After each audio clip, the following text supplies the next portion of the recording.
Hello everyone, I am Shaista Ansari and this is second part of question number 1 and this is exercise 1.1 of class 8 maths. So इस question में हमें given है कि इसमें हमें कुछ एप्रोप्रिएट प्रॉपर्टीज यूज करनी है एंड देन हमें इस क्वेश्चन का आंसर फाइंड आउट करना है। तो इसमें किस तरह से हम एप्रोप्रिएट प्रॉपर्टीज को यूज करेंगे एंड देन उसको किस तरह से सॉल्व करेंगे ये देखते हैं। तो सबसे पहले इस क्वेश्चन में हम समझ लेते हैं कि इसमें टर्म्स कितनी है एंड कहाँ से टर्म्स अलग होती हैं। तो टर्म्स जो अलग होती हैं वो होती हैं प्लस एंड माइनस से।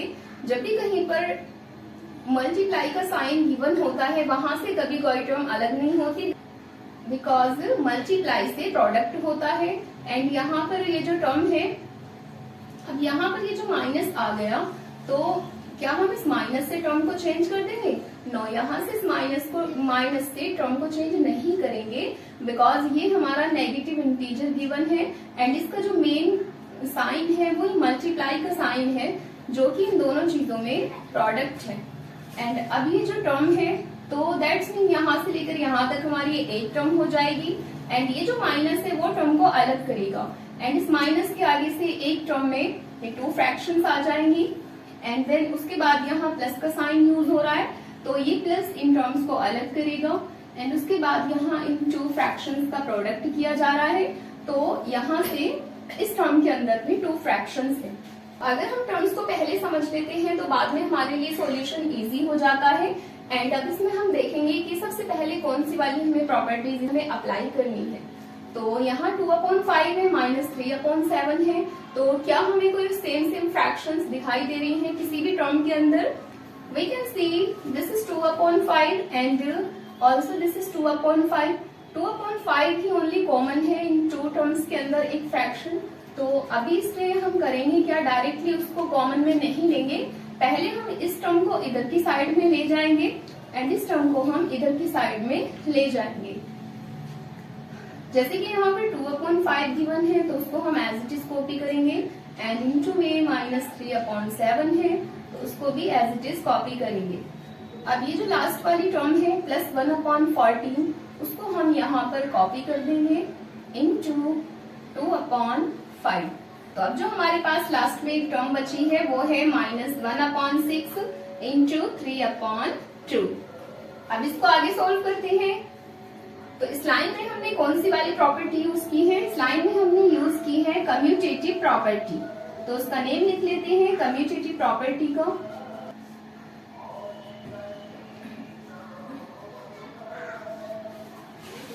एंड आगे इसको सोल्व करेंगे। किस तरह से सोल्व करेंगे? यहाँ पर हम देख सकते हैं कि 2/5 हमारा यहाँ पर भी है एंड 2/5 हमारा यहाँ पर भी है। इस टर्म में से हमने इस 2/5 को यहाँ कॉमन में ले लिया है तो हमारे पास इस टर्म में से बाकी बचा है -3/7 एंड एक टर्म यहाँ थी जिसमें से हमने 2/5 को कॉमन लिया था। तो यहाँ पर जब इस 2/5 को कॉमन में ले लिया है तो यहाँ हमारे पास बचा है +1/14 एंड आगे की जो टर्म है उसको हम अभी इस लाइन में एज इट इज कॉपी करेंगे, उसको अभी सॉल्व नहीं कर रहे हैं, नेक्स्ट लाइन में उसको सॉल्व करेंगे। तो अब इसमें देखते हैं कि हमने इसमें कौन सी वाली प्रॉपर्टी यूज की है। तो जब भी किसी चीज को कॉमन में ले लेते हैं दैट्स मीन उसमें डिस्ट्रीब्यूटिव प्रॉपर्टी यूज की जाती है। तो यहाँ पर हमें शो ऑफ करना होगा कि हमने यहाँ पर यूज की है डिस्ट्रीब्यूटिव प्रॉपर्टी।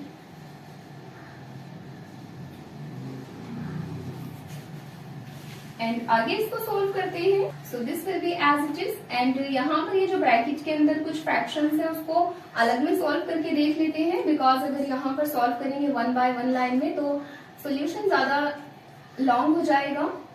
तो इसको इधर की साइड में सॉल्व करके देखते हैं कि इसका आंसर कितना आता है। वहां पर हम डायरेक्ट इन दोनों फ्रैक्शंस का आंसर लिख देंगे। यहाँ पर -3/7 है एंड +1/14 है। तो इसको जब तक हमारे डिनोमिनेटर सेम नहीं हो जाते तब तक हम ना तो ऐड कर सकते हैं ना ही सब्ट्रैक्ट कर सकते हैं। तो 7 एंड 14 का जो एलसीएम होगा वो होगा 14। तो इन दोनों का जो डिनोमिनेटर होगा वो 14 होगा। अब यहाँ से 7 की टेबल में 14 जो आता है वो 2 टाइम्स में आता है, बिकॉज डिनोमिनेटर टू डिनोमिनेटर पहले डिवाइड करेंगे एंड फिर मल्टीप्लाई करेंगे उसी के न्यूमैरेटर से। अब यहाँ से 14 से 14 को जब डिवाइड करेंगे तो 1 टाइम में होगा एंड उसके बाद मल्टीप्लाई इसके न्यूमैरेटर से करेंगे। इसको सॉल्व करने के बाद देखते हैं क्या आता है। This will B 2 3s are 6 and plus minus and plus will be as it is. Now 1 into 1 will be 1 and upon 40. अब यहाँ पर हमारे पास है minus and plus, so minus plus will be minus, and यहाँ से जब minus के 6 में से 1 माइनस किया जाएगा तो हमारे पास बचेगा -5 and upon 14 will be as it is. तो इन दोनों फ्रैक्शंस को हमने सॉल्व कर लिया है इस लाइन में। जब इसको सॉल्व किया है तो हमारे पास यहाँ पर आया है -5 अपॉन 40, एंड आगे इस टर्म को भी सॉल्व कर लेते हैं। तो इन दोनों का जब प्रोडक्ट किया जाएगा इसको हम क्रॉस में कट कर सकते हैं। 3 1 जा 3 एंड 3 2 जा 6, बिकॉज बीच में जब भी मल्टीप्लाई का साइन होता है तो हम क्रॉस में भी कट कर सकते हैं। एंड अब इसकी मल्टीप्लाई करेंगे, सो 1 1 जा 1 एंड 2 2 जा 4। आगे इसको सॉल्व करेंगे, सो यहाँ पर हमारे पास कोई साइन यूज नहीं हो रहा है, दैट्स मीन ये मल्टीप्लाई हो रहा है। एंड इन दोनों को जब आपस में डिवाइड करेंगे तो 5 से 5 कट हो जाएगा एंड 2 1 जा 2 2 7 जा 40। अब इसको सॉल्व करेंगे, 1 का 1 आ जाएगा एंड यहाँ पर माइनस का साइन है तो 1 के साथ में जाएगा एंड अपॉन में आ जाएगा 7 and -1 upon 4 will be as it is. तो फिर से हमारे पास ये 2 फ्रैक्शंस आ चुकी हैं जिनके डिनोमिनेटर्स डिफरेंट हैं। 7 एंड 4 का जो एलसीएम होगा वो होगा 28, दैट्स मीन इन दोनों का जो डिनोमिनेटर बनेगा वो बनेगा 28, एंड 7 की टेबल में 28 आता है 4 टाइम्स में। देन जब मल्टीप्लाई करेंगे इसके न्यूमेरेटर से तो वो आ जाएगा 4 1 जा 4 and minus plus will be minus. अब यहाँ पर माइनस का साइन यूज हुआ है, देन इस 4 से 28 को डिवाइड करेंगे, सो 4 7 जा 28 एंड मल्टीप्लाई करेंगे उसके न्यूमेरेटर से, तो दिस विल बी 7 1 जा 7 एंड माइनस का साइन हम ऑलरेडी यहाँ ले चुके हैं।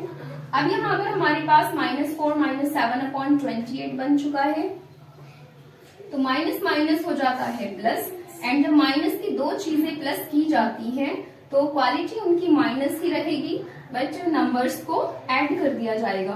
सो 4 + 7 विल बी 11 अपॉन 28। सो इसका आंसर हो जाएगा 1 - 11 upon 28। So this was the answer of this question, and now let's come to the next question.